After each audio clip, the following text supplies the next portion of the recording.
पूरे वर्ल्ड में आर्मी और उनके जवानों को लेकर हमेशा से ही अलग सेंटिमेंट रहा है। हम जब भी कोई आर्मी कन्वॉय करते देखते हैं या किसी मिलिट्री ऑपरेशन के बारे में पढ़ते हैं तो हमारा सीना अपनी आर्मी के लिए गर्व से चौड़ा हो जाता है। ऐसे में एक हथियार, मिसाइल और फाइटर जेट्स, भला कौन ही होगा जिसे इन सब चीजों के बारे में सुनकर इंटरेस्ट ना आता हो। लगभग हर देश के पास उनकी एक स्पेशल फोर्स होती ही है और उन स्पेशल फोर्स के पास देश के सबसे बेहतरीन स्नाइपर्स भी होते हैं। आज की अपनी इस वीडियो में हम बात करने जा रहे हैं एक ऐसे ही स्नाइपर की जिसके बारे में कहा जाता है कि वह कई मील दूर से भी अपने निशाने को भेज सकते थे। लेकिन उससे पहले हम उम्मीद करते हैं कि आप हमारे चैनल को जल्द से जल्द सब्सक्राइब कर दें और बेल आइकन को भी दबा दें।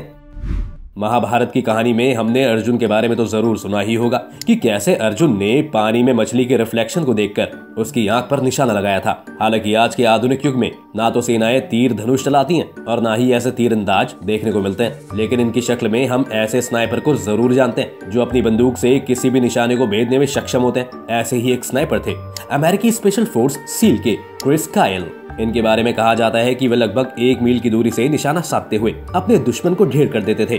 2 अगस्त 2006 की सुबह जब सेंट्रल इराक के रमाडी में 3 नेवी सील जवान एक 4 मंजिला इमारत की छत पर चढ़े। उनमें से एक पेटी ऑफिसर और स्नाइपर की पोस्ट पर एक जवान अपनी राइफल के साथ पोजीशन लेता है। अपनी बंदूक के स्कोप से झांकते हुए काइल ने नीचे की सड़कों को स्कैन किया जहां दूसरे अमेरिकी सैनिक घरों की तलाशी कर रहे थे। काइल अपनी बाज जैसी नजरों के साथ निशाना लेने को तैयार थे। यह इराक वॉर का सबसे बुरा फेज था और उस दिन काइल ने अपनी बंदूक से अपने करियर का 100वां शिकार किया था, जिसमें से अकेले इसी शहर में काइल अब तक 51वां शिकार कर चुका था। इसके बाद ही काइल को रमाडी का शैतान कहा जाने लगा था और उसके दस्ते वाले तो उन्हें द लेजेंड के नाम से पुकारते थे। इस बात से ही आप काइल के पराक्रम का अंदाजा लगा सकते हैं। काइल यूएस की उसी नेवल सील 6 टुकड़ी से ताल्लुकात रखते थे जिसकी एक दूसरी टीम ने बाद में ओसामा बिन लादेन को उसी के घर में घुस के मारा था। क्रिस्टोफर स्कॉट काइल का जन्म 8 अप्रैल 1974 को ओडेसा टेक्सास में हुआ था। उनके पिता ने 8 साल की उम्र में काइल को उनकी पहली राइफल खरीद दी थी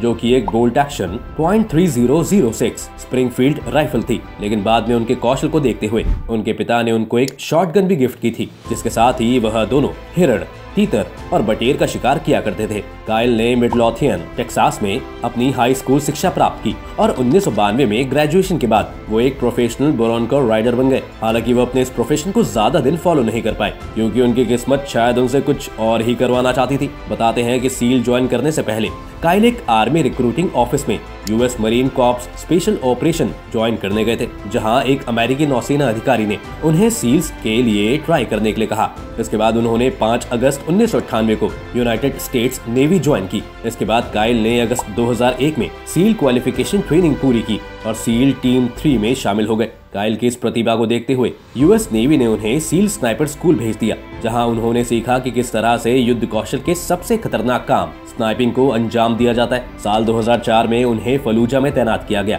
जहां उन्होंने बतौर स्नाइपर अपना पहला काम किया। नवल स्पेशल वॉरफेयर कमांड के भीतर रहते हुए काइल ने 4 बार टूर्स ऑफ ड्यूटी में हिस्सा लिया, जहां उन्होंने इराक युद्ध में कई बड़ी लड़ाइयां ली। काइल के बारे में कहा जाता है कि उन्होंने इराक युद्ध में सबसे ज्यादा लोगों को मारा था। इस बात के ऊपर काइल ने अपनी ऑटोबायोग्राफी में लिखा है कि पेंटागन में ऑफिशियल तौर पर काइल के 150 से अधिक किल्स की पुष्टि की है, जो कि पिछला अमेरिकी रिकॉर्ड 109 से कहीं ज्यादा था, लेकिन पेंटागन ने एग्जैक्ट नंबर देने से मना कर दिया था। इसी के साथ काइल ने यह भी लिखा है कि किसी भी दूसरे यूएस सर्विस मेंबर की तुलना में नेवी मुझे एक स्नाइपर के रूप में सबसे ज्यादा आतंकवादियों को मारने का श्रेय देती है। काइल ने इराक में अपना पहला निशाना एक औरत और एक बच्चे को बनाया था। कहा जाता है कि वो औरत, वो बच्चा उस दिन रमाडी के एक इलाके में यूएस मरीन की एक टुकड़ी पर हमला करने के लिए गश्त कर रहे थे।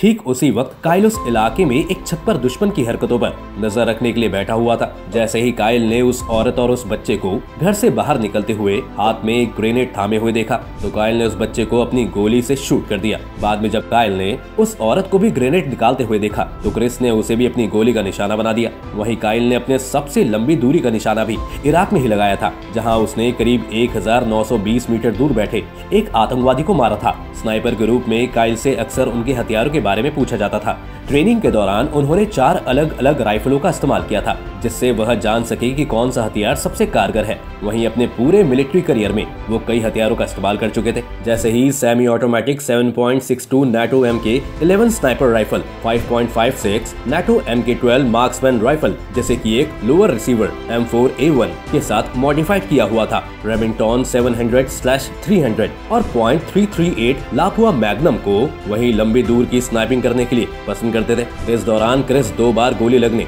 और 6 बार IED धमाकों की वजह से घायल भी हुए।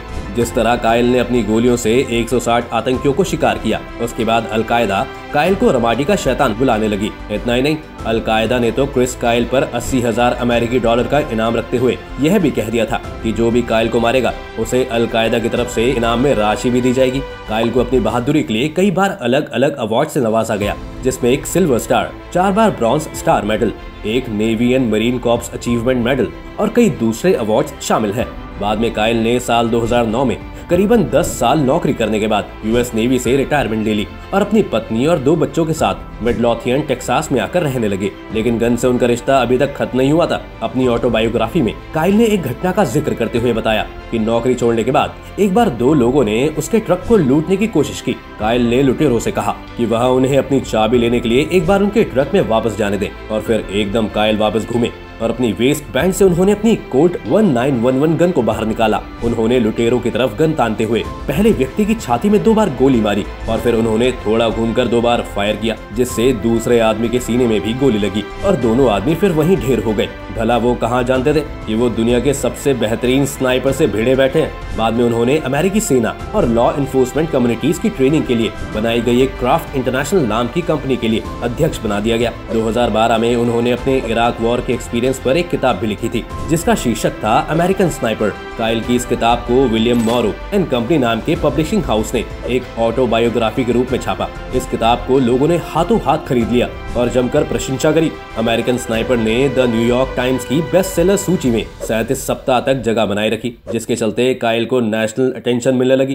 कायल ने इसके बाद FITCO किड्स फाउंडेशन के साथ मिलकर काम करना शुरू किया, जो कि एक नॉन प्रॉफिट ऑर्गेनाइजेशन है जिसने विकलांगों, गोल्ड स्टार फैमिलीज या PTSD वाले लोगों को free in home fitness equipment मुहैया करवाने से लेकर पर्सनल प्रोग्राम्स, पर्सनल ट्रेनिंग प्रदान करने के लिए हीरोज प्रोजेक्ट नाम से एक प्रोग्राम बनाया था। इसके बाद कायल का पूरा ध्यान फौज से रिटायर हो चुके लोगों के लिए बेस्ट सुविधाएं देने पर हो गया था। वेटरन्स का समर्थन करके कायल अपनी बैटलफील्ड के बाहर एक पहचान स्थापित करने की कोशिश कर रहे थे, लेकिन कायल को क्या पता था कि उनकी ये मदद करने की सोच ही उनकी एक दिन जान ले लेगी। 2 फरवरी 2013 के दिन कायल और उनके दोस्त चैड लिटिलफील्ड की उनकी ही एक साथी एडी रे रोथ ने एक शूटिंग रेंज पर गोली मारकर हत्या कर दी। हत्या के वक्त कायल और लिटिलफील्ड दोनों के पास ही .45 कैलिबर 1911 स्टाइल पिस्तौल थी, लेकिन हैरानी वाली बात यह थी कि दोनों में से किसी की भी बंदूक से एक भी गोली फायर नहीं हुई थी। कायल को .45 कैलिबर पिस्तौल से मारा गया, जबकि लिटिलफील्ड को 9 मिलीमीटर SIG सौर पिस्तौल से गोली मारी गई थी, और यह दोनों पिस्तौल कायल की ही थी।